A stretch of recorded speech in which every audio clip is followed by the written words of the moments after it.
Hello everyone. Today I've got 3 brand new amazing horror books for you to check out. These ones, I believe they came out on the same day, just about a week or so ago. And it's rare when you can find books that come out on the same day and all 3 of them just happen to be bangers. But that's the case here. These are 3 books you, in my opinion, are must reads if you love horror. And I can't wait to tell you all about them. But as a reminder, I have horror books for sale, including my debut horror novel, Pray for Salvation. You can pick that up along with all the rest of my horror books at the link in the description. And if you want to go ahead and check out and join my Patreon, you'll get all those books for free, any future books for free, and plus you get free short horror stories every month. So check that out if that's something you might be interested in. And if you're looking for a t-shirt, sweatshirt, or coffee mug, how about Horror is My Happy Place? It certainly is mine. And you can find a link down below for that merch as well. All right, let's get started. So the first book we're going to talk about today, if you have your ear or your eyes on the horror community, you've heard about this book probably. You've heard a lot of good things about it. And all of those good things are absolutely true. It's one of my favorite horror books of the year. And I believe it's an absolute must read. And that is House of Bone and Rain by Gabino Iglesias, his new one.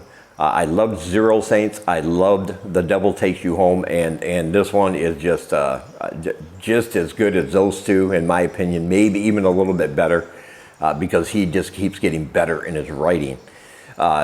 This one is, it's set in Puerto Rico with a group of friends. And really, they're more like brothers. They grew up together. They've always had each other's backs. It's a revenge story because one of their mothers gets killed in a drive-by shooting standing outside of the nightclub she works at. And it appears as if she was the target of that shooting. Now, they're not really criminals. Yeah, they're streetwise. They've done their little street things, gotten into fights and things like that. But they're not mastermind criminals. But because of his grief, he talks his friends into seeking revenge for the death of his mother by finding out who the shooter and driver of that car was. And then basically he wants to go in and kill them. But they're soon going to find themselves in way over their heads when they find out who they suspect is actually behind it, because they are just not meant for that kind of violence. But in the meantime, there's also a Category 5 hurricane that devastates the island of Puerto Rico. No power, no outside communication, no internet, no radio, nothing like that. But this hurricane brought something with it, something not natural, something that may be of this world, but the world has never seen before. Let's put it that way. And it is horrifying, and of course that is going to play a big part in this story. This book it's absolutely violent, it's absolutely bloody, and it's absolutely beautiful, all at the same time. The pacing is just superb. And here's the thing I really like about it. And I know this is a cliche that gets thrown around a lot, but the way he writes about Puerto Rico, with all of its beauty and all of its ugliness, is just outstanding. And really, Puerto Rico is like another background character in this story because it hums on every page, right? It's always there in the background. No matter what other action is going on in the narrative. You know, you're going to hear about the life on Puerto Rico, from the people who are rich to most of the people who are very poor. You're going to hear about some lore and legends of that island and how colonialism has affected the people there. And it's just fantastic. And while you got this going on, you got this bloody revenge tale mixed with this horrifying supernatural tale, and it all comes together seamlessly. Yeah, this one is a banger. That's all I can say about it. I absolutely loved it. And of course, I highly, highly recommend it to you. And I'll leave a link down below where you can pick up your copy. And next we have The UNM Mothers. I love the premise of this book. That's why I actually wanted to read it. This is about a woman, a female reporter in kind of a bigger town, a medium-sized town anyway. She recently lost her husband, and it's affected her both emotionally in her personal life as well as her work life. Her work has really suffered as a reporter for this. So either as punishment or kind of a wake-up call, her editor sends her to this small town to investigate a tabloid story, something unbelievable. And apparently in this town, a horse has given birth to a human baby. I love that concept because that is a freaky thing to think about. When I read it, I was trying to think about how that would work. and it just blew my mind. It crossed my wires a little bit because I was like, yeah, that's just creepy to me for some reason. Like, that gave me goosebumps. So she's going to go to this town for a week and investigate this tabloid story about a horse giving birth to a human baby. And she's going to find a town that is mired in secrets. This is kind of a folk horror kind of novel, you know, because this town has its well-kept secrets that doesn't leave the perimeters.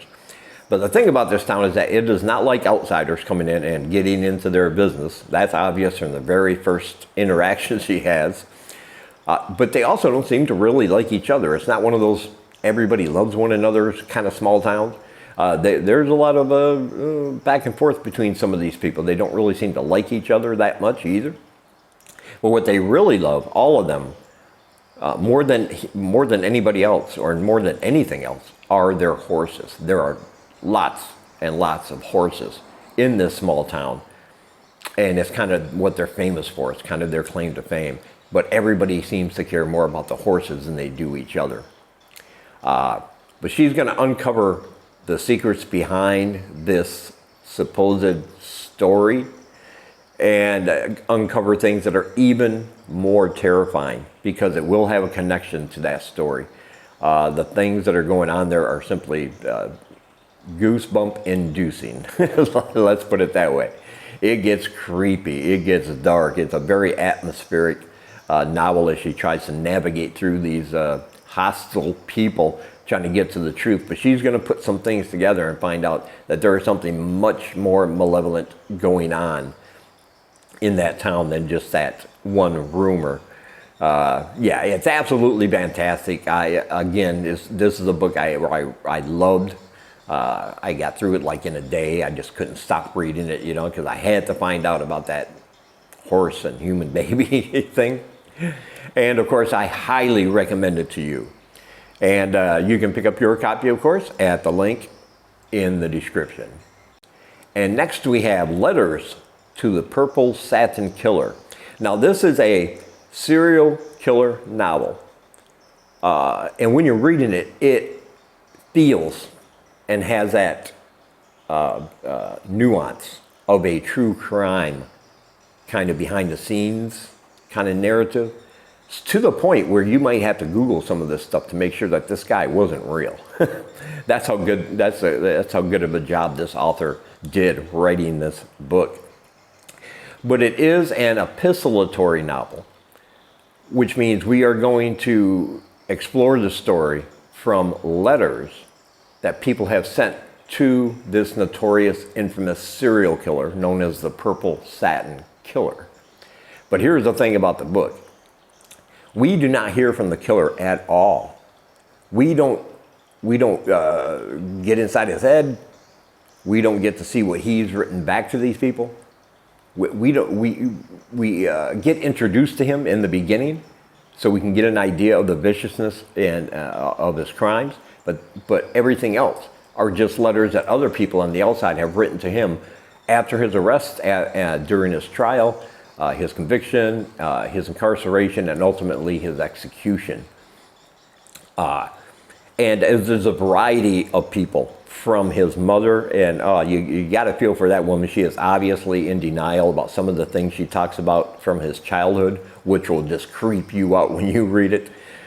To his ex-wife, who had no idea until he was arrested that he was that serial killer. We're going to hear from the detective, one of the detectives that helped to arrest him, that led up to his arrest. And there are people that want to be his lover and girlfriends, wives. There are people that want him to mentor them so they can start their own serial killing spree. They admire him, they look up to him. There are other people who want to exploit him. They want him to write poems and things so that they can sell them to these people who will pay a lot of money for an original poem by a famous serial killer, you know.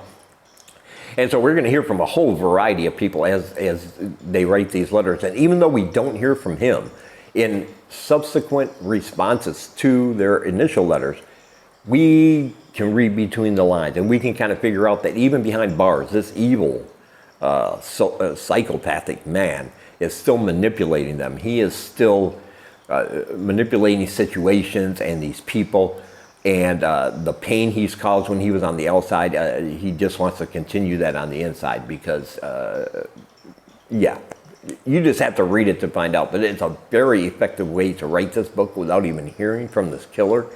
But it still gives you all the creeps. It still gives you all the goosebumps. And it will keep you reading because there are some really sick people out there. And this one just feels like it's written so well, like it's true crime. Like this actually happened. These are actual letters. But you can see these letters getting to somebody like a famous serial killer, if you know what I mean. Yeah, this one is fantastic. I absolutely loved it. Highly recommend it. And again, there is a link where you can pick up your copy in the description. And as always, I want to say thank you for taking some of your time and spending it here with me. And until we meet again, keep reading spooky, my friends.